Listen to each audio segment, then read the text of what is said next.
Assalamualaikum warahmatullahi wabarakatuh. Selamat siang teman-teman. Berjumpa lagi dengan saya Dery Prima Ramadan di acara kesayangan kita semua, yaitu Rubik Ananda, Ruang Publik Anak Binaan PSA Putra Utama 2. Nah, pada siang hari ini kita udah lanjut nih ke episode selanjutnya ya. Mungkin yang sebelumnya belum nonton bisa ditonton lagi sebelum kita lanjut ke episode sekarang. Nah, buat yang penasaran, pada siang hari ini kita bakal ngobrolin apa sih? Nah, udah nggak perlu penasaran lagi, aku bakal jelasin kita akan masuk ke episode apa. Baiklah, pada siang hari ini Rubik Ananda kedatangan narasumber bintang tamu yang luar biasa, yaitu Bapak kita, Kepala Panti PSA Putra Utama 2, Bapak Rizkon. Selamat siang Pak Rizkon. Selamat siang Bang Dery, selamat siang semuanya. Ya, kabar sehat Pak ya? Alhamdulillah. Alhamdulillah. Baik.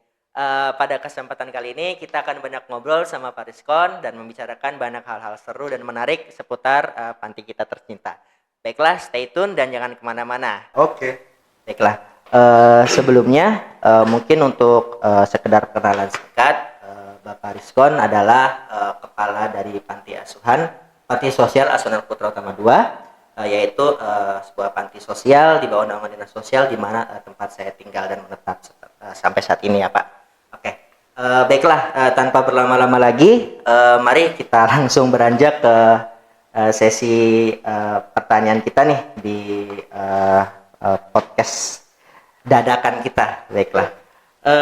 Baiklah, pertama, Pak Rizkon sebagai salah satu pejabat yang menaungi gitu ya, yang membawahi Panti Sosial Asuhan Putra Utama 2. Mungkin sebagai pengantar, Bapak bisa menjelaskan nih kepada kita, terutama mungkin buat teman-teman yang belum tahu gitu ya, sebenarnya apa sih PSA PU02 itu, dan apakah dia milik swasta atau milik pemerintah, karena mungkin masih banyak teman-teman kita di luar sana yang belum tahu gitu kalau ternyata pemerintah itu punya lembaga panti sosial. Silakan Bapak. Baik. Jadi PSA PU2 ini terletak di Kelurahan Kebun Bawang, yang mana tugasnya menyelenggarakan rehabilitasi sosial dalam panti untuk anak-anak secara khusus, yang mana anak-anak berusia kurang lebih 15 sampai 20 tahun. Nah, di sini kewajiban kita sebagai pemerintah, yang mana merupakan amanat dari Undang-Undang 23 2014 bahwa pemerintah itu wajib memberikan pelayanan. Yang mana pelayanan itu ada kewajiban kita 32 urusan. 5 urusan itu wajib pelayanan dasar, salah satunya urusan sosial. Nah, ketika urusan sosial itu wajib dilaksanakan oleh pemerintah, terkait sosial ini ada rehabilitasi sosial anak. Nah, disinilah kewajiban, peran, kehadiran pemerintah untuk rehabilitasi sosial terhadap anak-anak terlantar di dalam panti. Jadi tugas dinas sosial sendiri, tugas pemerintah daerah sendiri menyelenggarakan rehabilitasi sosial anak di dalam panti, terletak di Panti Sosial Asuhan Anak 2 ini, yang mana untuk anak-anak usia 15 sampai 20 tahun. Ya, remaja berarti Pak ya? Remaja, betul. Ya, baik. Terima kasih Pak. Berarti memang betul ya bahwa PSA P02 ini di bawah naungan dari Dinas Sosial. Betul. Sebagai wujud tanggung jawab dari pemerintah daerah DKI Jakarta. Baiklah. Tapi mungkin nih Pak, untuk sekedar FYI gitu ya, mungkin kalau teman-teman luar belum tahu, sebenarnya pemerintah tuh cuma punya satu panti aja di sini atau ada panti-panti yang lain Pak? Untuk DKI Jakarta sendiri, kita ada 22 panti. 22 panti terbagi terhadap panti rumpun anak, rumpun lansia, rumpun orang dengan gangguan jiwa, kemudian rumpun tuna sosial. Jadi setiap rumpun itu ada beberapa panti. Kayak kita nih panti anak ada 7 panti. Oh, ada 7 panti. Dari balita sampai dengan remaja. Untuk khusus rumpun anak. Jadi kehadiran kita sebagai pemerintah untuk memberikan layanan dasar. Layanan dasar ini wajib. Jadi pemerintah wajib memberikan layanan dasar di bidang sosial. Jadi seperti itu. Terima kasih banyak Pak Rizkon atas informasinya. Jadi ini juga bisa jadi pemahaman baru ya untuk teman-teman mungkin yang masih kurang familiar dengan dinas sosial, mungkin kurang tahu ternyata bahwa kita udah punya ini banyak panti-panti dan unit-unit kerja untuk menyelenggarakan jaminan sosial. Betul. Baiklah, teman-teman, kita lanjut nih ke yang kedua nih. Nah, tentu sebagai salah satu lembaga yang di bawah naungan pemerintah gitu ya, dalam hal ini pemerintah daerah, tentu pelaksanaan daripada PSA PU02 ini nggak bisa luput dari salah satu aspek di pemerintahan, yaitu aspek good governance ya, Betul. atau tata kelola pemerintahan yang baik seperti itu. Mungkin terwujud dalam MONEF gitu ya, monitoring atau evaluation capaian-capaian tertentu, atau mungkin ada target-target dan lain sebagainya. Baiklah, mungkin biar lebih jelas nih, kita bisa langsung bertanya ke Pak Rizkon, sebetulnya untuk aspek good governance di PSAP 02 ini seperti apa sih Pak? Untuk aspek good governance ini yaitu pemerintahan yang bagus. Pemerintah itu yang harus sama-sama kita sama pemahaman nih Bang Dery, bahwa pemerintah itu melaksanakan menyelenggarakan fungsi manajerial. Ketika berbicara fungsi manajerial berarti dari awal perencanaan, pelaksanaan, monitoring sampai dengan pada tahap evaluasi. Ya, jadi dari awal perencanaan kita sampai dengan pelaksanaan sampai dengan evaluasi itu kita ada yang namanya sampaikan Bang Dery tadi, ada monitoring dan evaluasi. Jadi apa yang kita rencanakan kita laksanakan, kemudian kita lakukan evaluasi. Kemudian setelah kita lakukan evaluasi ada yang namanya pelaporan. Nah, pelaporan kita itu kita sampaikan kepada pengawas internal pemerintah, sehingga pengawas internal pemerintah ini bisa inspektorat, gitu kan, bisa BPK. Makanya di sana ada namanya laporan keuangan tahunan.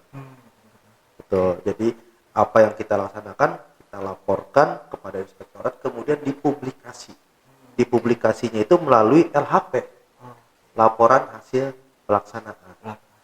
Nah, itulah yang dinamakan dengan LHP. Jadi LHP itu nanti dari pemerintah, dalam hal ini mungkin dalam hal ini inspektorat bekerja sama dengan BPK.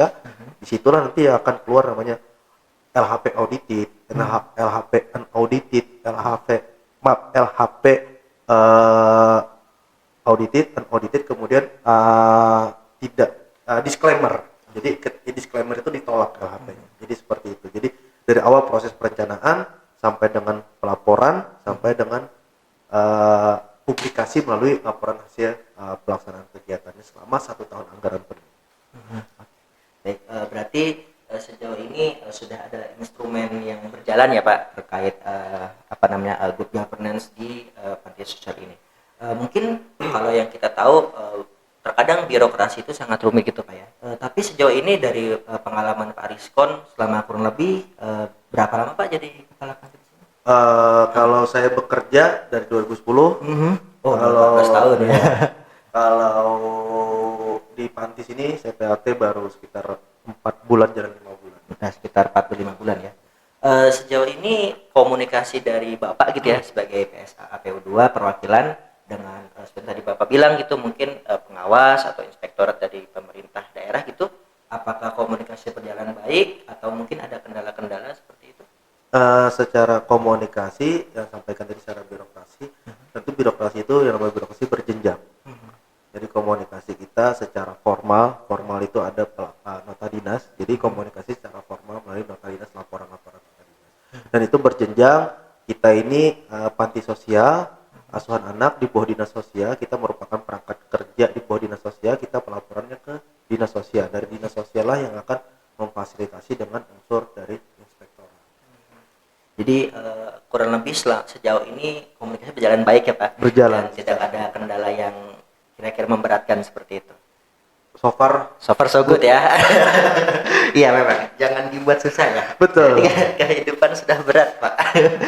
Oke, teman-teman, tadi kita udah bahas nih terkait MONEF dan sebagainya. Nah mungkin ada satu lagi nih yang menarik gitu ya. Pasti kan kalau dari saya sebagai salah satu anak yang dibesarkan di panti seperti itu mungkin udah familiar gitu. Tapi untuk teman-teman di luar yang mungkin masih kurang familiar atau mungkin kayak ngerasa di panti itu mungkin cuma diem aja atau nggak sekolah dan lain sebagainya. Mungkin di sini Bapak selaku kepala dari PSAP 02 gitu bisa sharing nih, berbagi ke kita bahwa sebenarnya kayak apa sih program atau kayak semacam ya standar pelayanan publik lah yang diterapkan di panti sosial. Gimana pelaksanaan standar pelayanannya, mungkin bisa Bapak sharing ke kita semua gitu. Baik, terima kasih Bang Dery. Jadi ketika kita berbicara pelayanan dasar manusia, kan saya sampaikan tadi salah satunya unsurnya bidang sosial.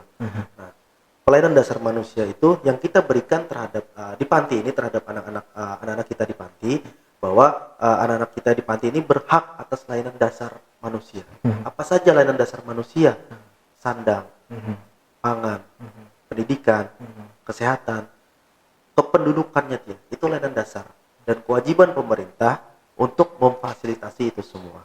Jadi selama di panti kita standar-standar layanan dasar kita ada untuk yang saya sebutkan tadi, kemudian juga dari bangun tidur sampai dengan tidur lagi itu ada lakukan pembinaan anak dalam panti seperti itu, bahwa kita untuk yang beragama muslim misalnya kita atur untuk mulai dari bangun tidur ya, sholat subuh, kemudian sarapan, berangkat sekolah, pulang sekolah lagi. Di sini ada ekskul tambahan, mereka ada ekskul silat, futsal, kemudian bimbingan rohaninya juga ada, pengajian juga ada, kemudian bahkan kita ada mungkin Bang Dery menerimakan juga manfaat-manfaatnya. Salah satunya kita ada bimbingan dengan instruktur di sekolah seperti matematika, bahasa Inggris, kayak bimbel gitu Pak. Iya, seperti bimbel. Jadi hal-hal tersebut kewajiban kita sebagai pemerintah untuk memberikan layanan dasar terhadap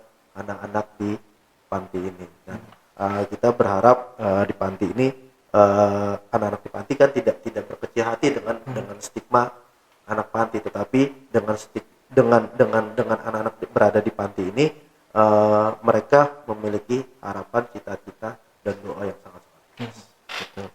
Ini setuju banget sih sama Pak Rizkon. Jadi mungkin buat teman-teman yang bingung gitu ya, kayak di panti itu seperti apa, menyenangkan. menyenangkan. Dan ayo kita sama-sama ke sini. Iya, ya semua mungkin ada pengalamannya masing-masing, tapi udah banyak fasilitas Pak ya, banyak fasilitas, banyak pelayanan juga. Tinggal bagaimana dari adik-adik yang mau mengaksesnya seperti Betul. itu.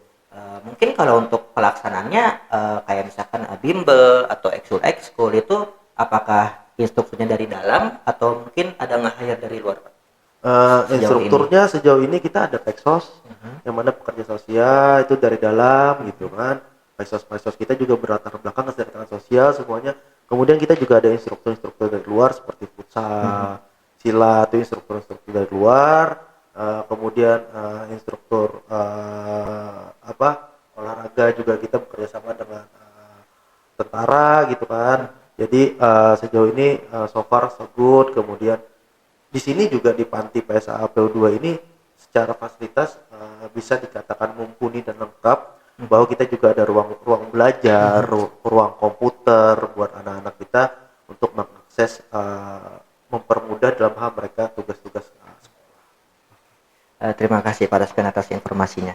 Baiklah, jadi mungkin kerjasama kita dengan pihak-pihak luar seperti untuk membantu secara personil gitu ya, instruktur segala macam itu sudah cukup terbuka lebar ya Pak ya. Betul. Dan mungkin buat teman-teman yang tertarik atau mungkin pengen ikut turut berkontribusi gitu ya, mungkin bisa terbuka gitu ya untuk ikut. Sangat-sangat terbuka. Betul. Untuk bahkan selama berjalan kita banyak mahasiswa-mahasiswa yang melakukan penelitian, melakukan semacam selain penelitian semacam pengabdian, pengabdian masyarakat.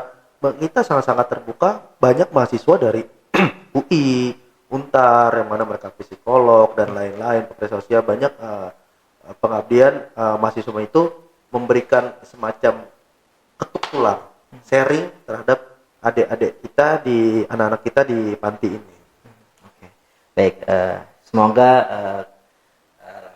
awal yang baik ini bisa terus berlanjut sampai nanti Pak ya. Amin. Oke, amin. Selanjutnya mungkin kita akan sedikit menyinggung hal teknis gitu ya, Pak.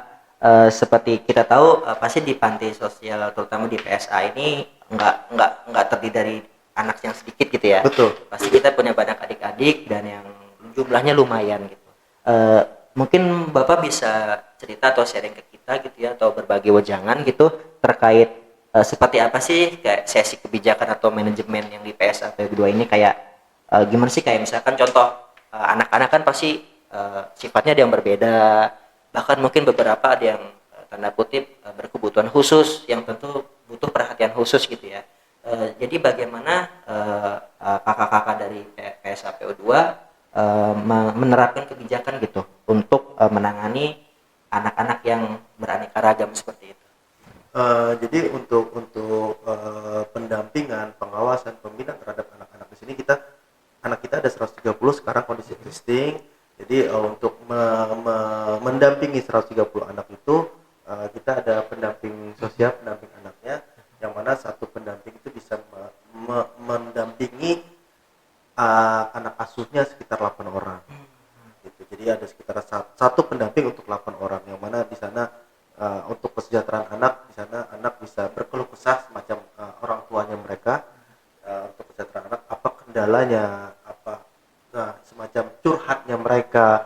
Kemudian terhadap anak-anak berkebutuhan khusus juga kita ada Exos, kita juga melakukan semacam kolaborasi juga dengan sentra dari kementerian terhadap anak-anak berkebutuhan khusus, bahwa tidak kita pungkiri juga ada anak-anak kita, ada kita yang dalam pemahaman baca tulisnya masih terlambat seperti itu.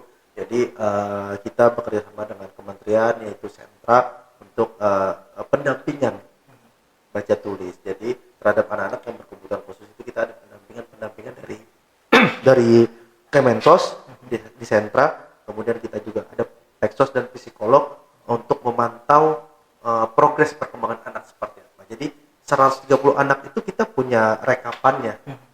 Seperti Bang Dery mungkin ada rekapannya, oh Bang Dery umur sekian seperti ini pertumbuhannya. Jadi ada itu semuanya. Berarti ibaratnya untuk teman-teman gitu nggak perlu khawatir ya Pak. Betul. Bahwa dari sekian banyak anak-anak atau adik-adik yang kita bina, itu tentu perlakuan atau treatmentnya akan berbeda sesuai dengan kebutuhannya. Betul. Oke, selanjutnya mungkin kita udah hampir mau ke akhir gitu ya Pak. Kita akan sedikit berbicara terkait refleksi gitu. Pasti seperti yang udah tadi kita bahas bersama gitu ya, tentu menjalankan salah satu kewajiban yang cukup berat gitu ya, itu pasti nggak mudah gitu. Jadi dari Bapak mungkin sering dapat masukan atau mungkin cerita-cerita mungkin dari rekan-rekan pengurus atau pendamping gitu ya, seperti apa sih tantangan utama tanda kutip dalam berjalannya PSA PU2 ini gitu. Jadi kayak apa sih tantangan utamanya, kayak mungkin ada hambatan-hambatan tertentu yang sepertinya kayak wah nih kita ketemu lagi nih sama tantangan yang sama gitu. Dan terkait tantangan tersebut apa sih langkah yang diambil, langkah strategis gitu ya yang diambil oleh Bapak untuk menangani masalah tersebut. Mungkin kalau mungkin cukup satu atau dua aja sih Pak terkait tantangan ini. Untuk tantangan ini yang saya sampaikan berulang terhadap teman-teman di panti sini, kewajiban kita itu untuk mensejahterakan anak. Nah, bagaimana anak-anak di panti ini bisa hidup sejahtera? Bagaimana anak di panti ini setelah keluar dari panti ini mereka bisa mandiri?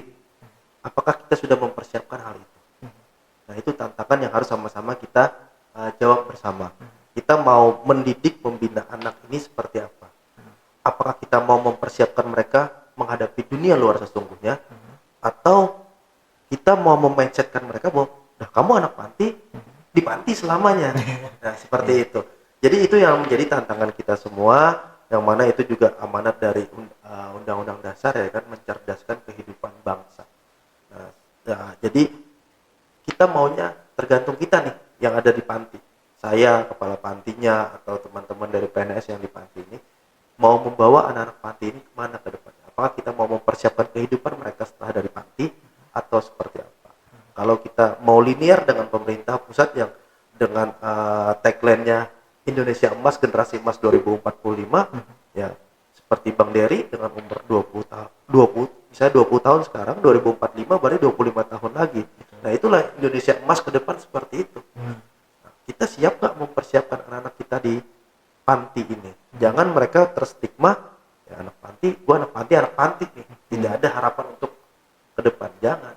Itu kewajiban kita di panti ini untuk mempersiapkan. Nah, itu tantangan yang harus sama-sama kita jawab. Jadi bagaimana kita yang berada di panti, ASN khususnya kami ASN, untuk mempersiapkan mensejahterakan anak-anak panti. Jadi mempersiapkan mensejahterakan kehidupan mereka setelah keluar pagar panti ini seperti apa. Yang harus sama-sama kita jawab dan harus sama-sama kita carikan solusinya seperti apa. Demikian seperti itu Pak Rudi. Oke. Terima kasih Pak Rizwan. Tadi mungkin kalau kita simak banyak gitu ya bahwa di panti ini kan tentu adik-adik nggak akan selamanya Pak ya. Tentu kita di sini hanya membina dan mempersiapkan mereka untuk siap gitu di kehidupan yang sebenarnya ketika mereka sudah lulus. Nah, mungkin ini akan berkelindan nih dengan pertanyaan selanjutnya. Jadi seperti apakah terutama kaitannya dari support pemerintah gitu ya, mungkin dari dinas sosialnya, karena tentu PSA PU2 tidak bisa bergerak sendiri seperti itu. Seperti apa sih support dari pemerintah terutama dinas sosial terhadap teman-teman yang misalkan sudah lulus dari panti ini gitu? Oh, apakah mereka akan disalurkan ke panti yang lain, mungkin ada tempat gitu ya, tempat selanjutnya, atau mungkin ada pelatihan-pelatihan atau ada penyaluran kerja seperti itu. Jadi seperti apa sih alur dari teman-teman setelah lulus dari sini, dan bagaimana peran pemerintah mendukung kehidupan setelah mereka lulus? Jadi di panti ini kan kita selain menyelenggarakan fungsi tugas pelayanan dasar, kita juga ada namanya penelusuran dan terminasi. Nah, ketika penelusuran dan terminasi ini, ketika kita sudah ketemu dengan keluarga intinya, kita terminasi. Kemudian ketika tidak ada keluarga intinya, nah di sini dinas sosial itu menjalin kerjasama dengan beberapa instansi terkait. Contoh, ada dinas tenaga kerja, ada pusat pelatihan kerja daerah. Jadi adik-adik anak-anak kita yang ada di sini yang sudah kelas 12, kita persiapan dengan pelatihan sesuai dengan ininya mereka Minat dan bakat bakat mereka. Kemudian kita juga ada peminatan terhadap anak-anak ini, bahkan bahwa ke depan minatnya mereka kemana. Kalau mereka mau kuliah seperti itu, kita support. Yang mana pemerintah daerah juga sudah hadir melalui kartu Jakarta Mahasiswa Unggul, KJMU ya, KJMU. Betul. Jadi dari ketika ada yang anak-anak kita yang diterima di universitas untuk kuliah, pemerintah daerah akan support melalui KJMU. Kemudian ketika anak-anak yang mau pelatihan, kita ada pusat pelatihan kerja sesuai minat mereka mau di mana, kita latih mereka dengan dinas tenaga kerja. Kemudian juga kita ada panti vokasional, panti remaja. Di sana juga selain vokasi, mereka juga akan disalurkan melalui peminatan dan pelatihan-pelatihan mereka. Jadi tidak putus di situ, tidak putus di situ saja. Jadi kita berjenjang. Tapi saya sampaikan lagi, kita bukan hanya fokusnya seperti itu, tapi bagaimana kita mempersiapkan anak panti ini. Jangan mindsetnya gue anak panti harus berada di panti, tapi bagaimana kita mempersiapkan anak panti ini, mereka melihat dunia sesungguhnya di luar seperti apa. Seperti itu. Jadi memang cukup berat Pak ya kalau berkaitan dengan pendidikan, terutama dengan remaja-remaja seperti itu. Karena dari kita tahu kalau visinya Indonesia Emas 2045, berarti ya adik-adik yang sekarang SD SMP inilah yang kelak di tahun segitu yang akan menjadi orang-orang besar. Betul. Jadi dan tentu tidak perlu khawatir juga karena dari PSA dan juga pemerintah sudah menyiapkan berjenjang gitu Pak ya, dari mulai mereka sekolah di sini misalnya sampai mereka lulus pun istilahnya tidak ada gap gitu ya, jadi tetap berlanjut terus dengan pendekatan yang berbeda. Oke, teman-teman, tidak terasa mungkin sudah hampir di penghujung. Kita akan ada satu pertanyaan terakhir gitu ya Pak ya, untuk menutup rangkaian sesi ngobrol kita siang hari ini. Tentu dari setelah sekian banyak yang kita bicarakan bersama, dan kita sudah mungkin sedikit banyak paham lah ya Pak, bahwa di panti ini pemerintah mencoba menjalankan fungsinya dan adik-adik dibina agar nanti bisa istilahnya bisa berkarya seperti itu setelah mereka lulus. Nah, terakhir dari Pak Rizkon gitu, mungkin bisa menyampaikan semacam evaluasi gitu ya Pak, kayak evaluasikah atau mungkin kayak harapan-harapan gitu, mungkin kayak yang Pak Rizkon temukan selama bertugas di sini, atau mungkin Bapak punya pengalaman-pengalaman tuh terkait selama bertugas di dinas sosial gitu, mungkin Bapak bisa sampaikan evaluasi dan harapan yang sekiranya teman-teman pendengar gitu ya mungkin perlu tahu supaya bisa berbagi pengalaman seperti itu Pak.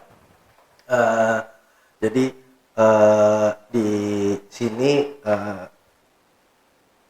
untuk pelayanan dasar sosial, rehabilitasi sosial anak, pemerintah itu tidak bisa berdiri sendiri. Ketika pemerintah berdiri sendiri, tidak akan pernah cukup. Kolaborasi itu ada pentahelix. ada 5 unsur yang terlibat pentahelix 5. Pemerintah, swasta, mahasiswa, akademisi, seperti itu. Ayo kita sama-sama. Pemerintah tidak akan bisa berdiri sendiri untuk membangun, membina, mempersiapkan anak-anak ke depan. Nah, pada kesempatan ini, pada podcast ini, siapapun yang melihat gitu kan, ayo kita sama-sama bekerja sama, berkolaborasi, melihat, membangun anak-anak panti kita, mempersiapkan anak kita ke depan.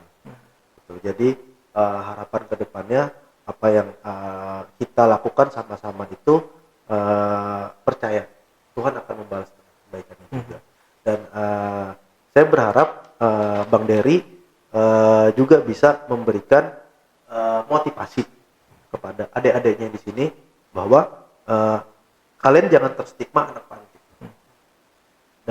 Dengan kalian berada di panti itu, itulah yang menguatkan nilai lebih kalian dibanding anak-anak berada di luar sana. Jadi saya berharap Bang Dery, alumni-alumni yang lain yang sudah berhasil, ayo datang, kita berikan sama-sama motivasi terhadap adik-adik yang masih berada di panti sini, bahwa masa depan kalian akan lebih bagus lagi ketika kalian mau belajar seperti itu, mau membaca, kalian mau kuliah seperti Bang Dery gitu kan. Jadi ada ketuk tular dari abang-abangnya yang sudah berhasil terhadap adik-adiknya yang masih berada di dalam rehabilitasi sosial di PSA PO2 ini. Jadi itu harapan kedepannya. Semoga kita sama-sama semua bekerja di sini, pemerintah hadir, ada unsur lain dari stakeholder luar hadir sama-sama membantu untuk kebaikan, keberkahan gitu kan, kita semua. Jadi itu. Terima kasih banyak Pak Rizkon. Jadi mungkin bisa kita wrap up gitu, simpulkan Pak ya, bahwa tentu dalam menjalankan fungsinya kita dalam hal ini pemerintah gitu ya, mungkin tidak bisa berjalan sendiri gitu, dan membutuhkan kerjasama dan kolaborasi juga dengan pihak-pihak lain seperti swasta, mungkin masyarakat sipil gitu ya, mungkin warga-warga sekitar, dan juga tentu akademisi dan juga para mahasiswa seperti itu.